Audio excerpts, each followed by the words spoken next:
সন্ধ্যার আলো ধীরে ধীরে মিলিয়ে যাচ্ছে। ধান্ডোবা গ্রামের উত্তর দিকের বনের ধার ঘেঁষে ছোট্ট কুঁড়েঘর। সেখানে থাকত বিধবা মায়া আর তার একমাত্র মেয়ে চাঁদনি। নিচু জাতের বলে গ্রামবাসীর চোখে তারা সবসময় অপমান আর অবহেলার মানুষ। ভোরবেলা চাঁদনি, মা আজ বাজারে যাব, গাছের কাঠি বাঁশি বনাইছি, ওটা বেচে দিলে একটু চাল আনতে পারবে? মায়া ম্লান হাসি, যাব মা, তবে জানিস তো ওরা আমাদের মুখ দেখলেই দাম কমায়। চাঁদনি, তোমাকে ভয় পায় বলে এমন করে, তুমি তো কারো ক্ষতি করো না। এই মায়া, তুই বাজারের এই রাস্তা দিয়ে হাঁটবি না, আমাদের দোকানের সামনে নোংরা লাগে। মায়া, চাচা আমরা কি মানুষ নই? এই রাস্তাই তো গ্রামের সবার। চুপ, তোমার জাত আলাদা, দূরে থাকো। চাঁদনি মায়ের হাত চেপে ধরল। চাঁদনি, মা আমরা কি সত্যি এত খারাপ?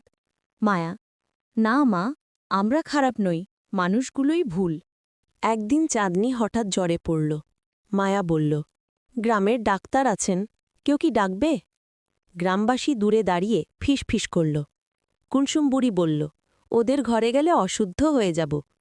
মাহতাব বলল, মরলে মরুক, আমাদের কি?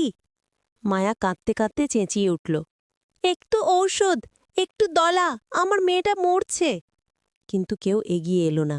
চাঁদনি মায়ের কোলে মাথা রাখল।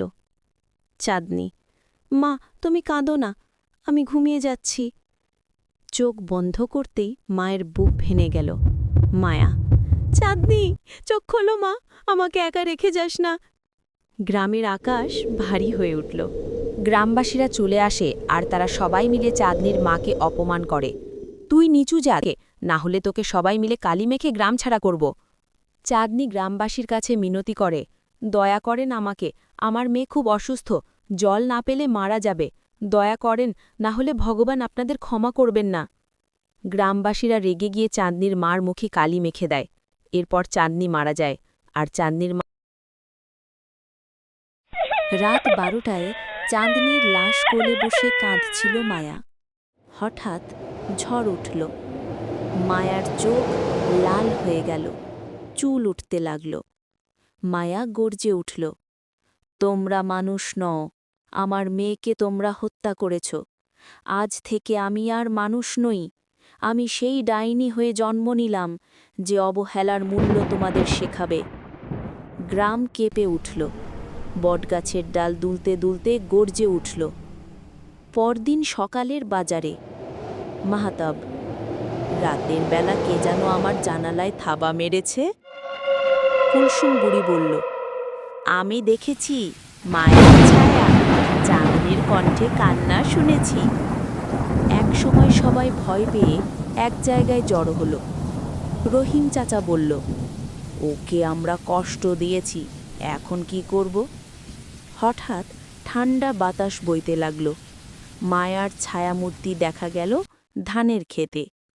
মায়া বলল, ক্ষমা পাওয়ার সুযোগ ছিল, কিন্তু তোমরা চেয়েছিলে মৃত্যু। এখন তোমাদের ভয়, তোমাদের শাস্তি। গ্রামবাসী কাঁপতে লাগল। গ্রামের সবচেয়ে ছোট্ট বাচ্চা রিমু ভয় পেতে পেতে বলল, চাঁদনির মা, তুমি কি শুধু একটু ভালোবাসা চাইতে? মায়ার চোখ মুহূর্তে নরম হয়ে গেল।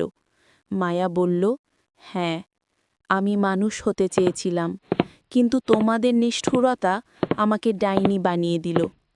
ঝড় থেমে গেল, কিন্তু সেই রাতের পর থেকে ধান্ডোবা গ্রামের মানুষ আর কাউকে জাতবর্ণ দেখে অবহেলা করেনি, কারণ তারা জানত অবহেলার যন্ত্রণা কখনো কখনো ডাইনির মতো ফিরে আসে। শাহিন মামাতো বোনের বিয়েতে আসবে, কাউকে না বলে রওনা দেয়। ট্রেন থেকে নেমে দেখে চারপাশে কোনো সাড়া শব্দ নাই, কোনো দোকান খোলা নেই। তারপর সে একাই হাঁটতে শুরু করে। হঠাৎ রাস্তায় দেখে একটা মেয়ে বসে আছে। তাকে জিজ্ঞেস করে, কে তুমি? সে কোনো কথা বলে না। আবার জিজ্ঞেস করে, কে তুমি? যখন সে মেয়েটার গায়ে হাত দেয়, অমনি চোখ তুলে মেয়েটি রক্তাক্ত। তার বুঝতে বাকি থাকে না যে সে একটা ভূত। ভূত ভূত বলে দৌড়ে পালাতে থাকে। দৌড়াতে দৌড়াতে সে মামার বাড়ি পৌঁছে যায়। শাহিনের মামা মা সবাই বকাঝকা শুরু করে শাহিনকে। তারা সবকিছু খুলে বলে। এরপর শাহিনকে ডাইনির অতীতে